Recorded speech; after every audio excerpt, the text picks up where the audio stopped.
La parole est à Monsieur Mbaye.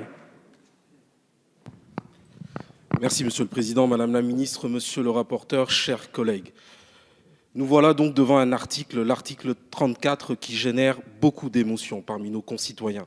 Comme moi, vous l'avez rappelé, chers collègues, vous avez dû recevoir nombre de courriers à travers lesquels vous étiez interpellés dans vos circonscriptions par des Français inquiets de cette obligation vaccinale que je veux ici, pour ma part, défendre.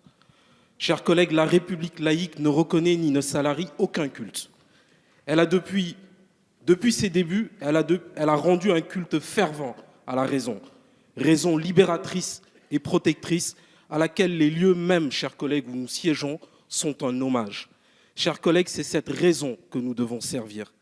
Dans l'analyse rigoureuse des faits, dans le seul but de défendre l'intérêt général, nous devons, nous, en vigie intraitable, ne pas céder aux peurs et ne rien concéder aux intérêts particuliers.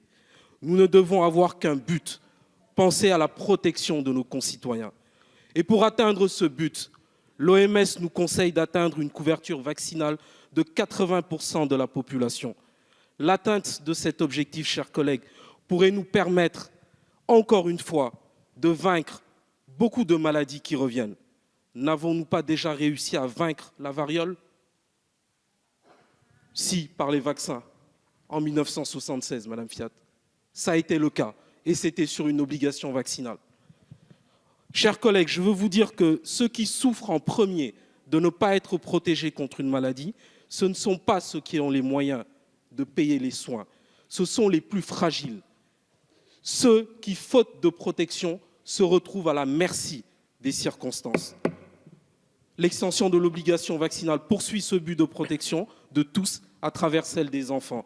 En acceptant cette obligation, ce vaccin, nous nous protégeons et nous protégeons les autres en ne devenant pas un vecteur de la maladie. Je vous remercie, Monsieur Mbaye.